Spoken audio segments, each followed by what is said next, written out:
Good morning. आज हम लोग शब्द विचार के बारे में पढ़ेंगे। शब्द क्या है? एक या अनेक वर्णों के सार्थक मेल को शब्द कहते हैं। जैसे क, म, ल ये वर्णों का सार्थक मेल है। प, न, घट ये भी वर्णों का सार्थक मेल है। इस तरह से हम शब्द के बारे में जानें कि शब्द अनेक वर्णों के सार्थक मेल से बनता है। अब हम शब्दों का वर्गीकरण निम्नलिखित आधारों पर करेंगे। शब्द भेद, ये इसका वर्गीकरण कैसे हम लोग करते हैं, किन किन आधारों पर, यहाँ हम लोग देखेंगे। स्रोत या उत्पत्ति के आधार पर। कहीं कहीं किताबों में सिर्फ उत्पत्ति के आधार पर लिखा रहता है। बच्चे ये नहीं जानते हैं कि स्रोत के आधार पर भी अगर पूछा जाए तो यही चीज़ होगा। दूसरा है रचना के आधार पर, तीसरा है प्रयोग के आधार पर और चौथा है अर्थ के आधार पर। अब हम लोग इसमें से एक एक को पहले अच्छे से समझेंगे। पहला है स्रोत या उत्पत्ति के आधार पर। इसके 5 भेद किए गए हैं। एक तत्सम शब्द, दूसरा तद्भव शब्द, तीसरा देशज शब्द, चौथा विदेशज शब्द और पांचवा संकर शब्द। अब ये सब शब्द कैसे हैं, कहाँ से आए, किस प्रकार के शब्द हैं, इसमें से बारी बारी से हम जानेंगे। पहले हम लोग पढ़ रहे हैं स्रोत या उत्पत्ति के आधार पर। इसका ये तत्सम शब्द, इसका पहला भाग तत्सम शब्द को अभी हम लोग यहाँ जानेंगे। तत्सम शब्द क्या है? संस्कृत के वे शब्द जो हिंदी में बिना किसी परिवर्तन के प्रयोग हो रहे हैं। यानी संस्कृत भाषा के जो शब्द ज्यों के त्यों हिंदी में प्रयुक्त हो रहे हैं उसको तत्सम शब्द कहते हैं। यानी उसमें संस्कृत के जो शब्द है उसमें कोई परिवर्तन भी नहीं हुआ है। अपने मूल रूप में जो संस्कृत का शब्द है वही हिंदी में हम प्रयोग करते हैं, तो उसको हम तत्सम शब्द कहते हैं। जैसे कर्म, अग्नि, क्षेत्र, हस्त आदि शब्द जो है इसी तत्सम शब्द की श्रेणी में आते हैं। समझ में आ गया? संस्कृत के ही ये शब्द हैं जो हिंदी में प्रयोग होते हैं। अब हम लोग इसके उत्पत्ति के आधार पर जो दूसरा भेद है तद्भव शब्द के बारे में जानेंगे। तद्भव शब्द क्या है? संस्कृत के वे शब्द जो अपने परिवर्तित रूप में प्रयोग किए जाते हैं।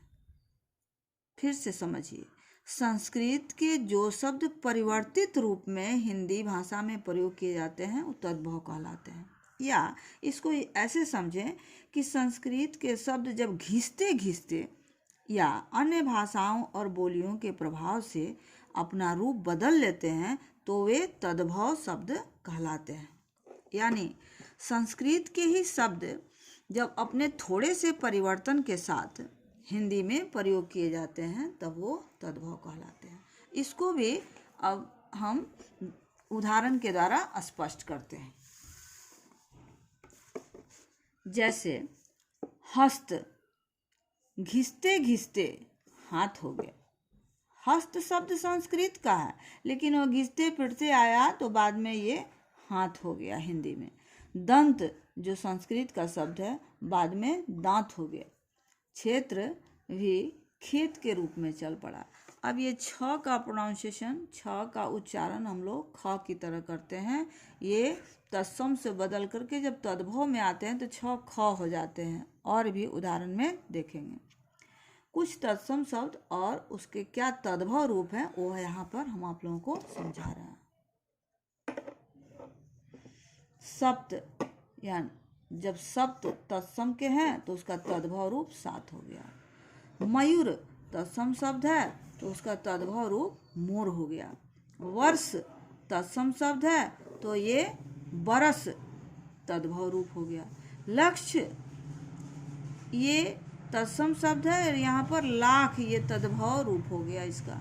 क्षीर जो ऊपर बताए हैं कि छ ख में परिवर्तित हो जाता है तो क्षीर जो है वह खीर में परिवर्तित हो जाता है और ये तद्भव रूप में आ जाता है। इस तरह से हम लोग तद्भव, तत्सम से तद्भव कैसे बनता है, तत्सम का तद्भव रूप कैसे बना, इसके बारे में हम लोग जाने। अब हम लोग देशज शब्द के बारे में जानेंगे कि देशज क्या है।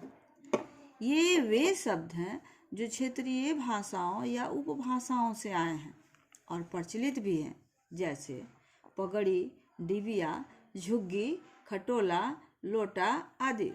यानी ये शब्द जो है क्षेत्रीय भाषाओं से, लोक भाषाओं से, उपभाषाओं के द्वारा हमारे देश में प्रयोग किए जाते हैं।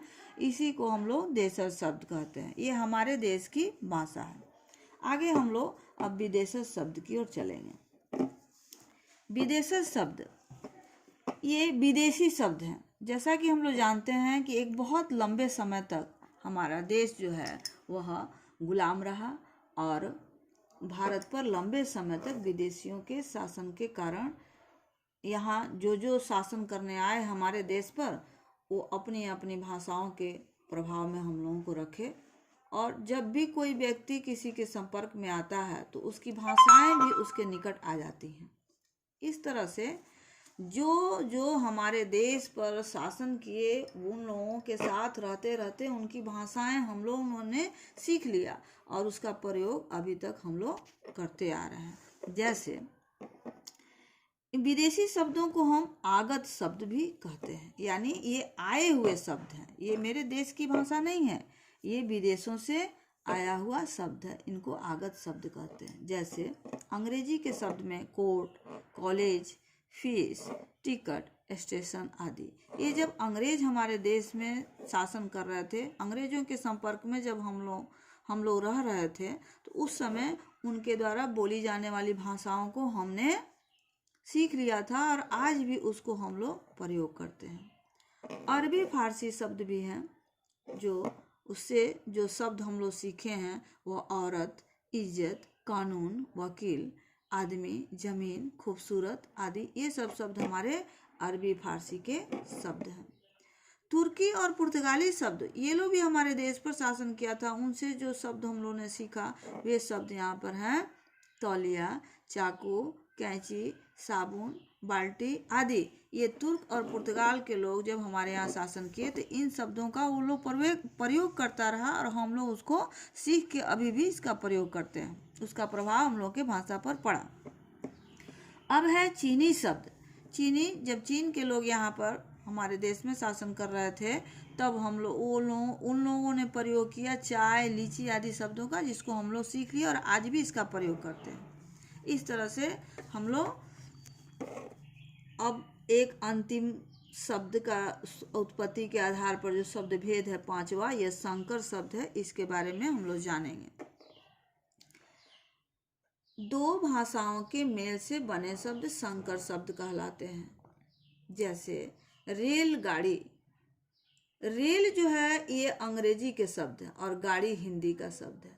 तो अंग्रेजी और हिंदी दो भाषाओं के मिलन से ये रेलगाड़ी बन गया, इसलिए यह संकर शब्द का उदाहरण है। उसी तरह से घड़ी जोड़ साज, घड़ी साज हुआ। इसमें घड़ी जो है हिंदी शब्द है और साज जो है अरबी शब्द है। इस तरह से हिंदी और अरबी मिलकर के घड़ी साज हुआ। इस तरह से स्पष्ट हुआ कि हम लोग शब्द विचार में उत्पत्ति के आधार पर जिन शब्दों का वर्गीकरण हम लोगों ने पढ़ा, तत्सम, तद्भव, देशज, विदेशज, संकर, वो आप लोग समझ गए होंगे। और हम लोग बाकी रचना के आधार पर जो शब्द विचार का वर्गीकरण हुआ है उसको हम लोग आगे के क्लास में देखेंगे। धन्यवाद।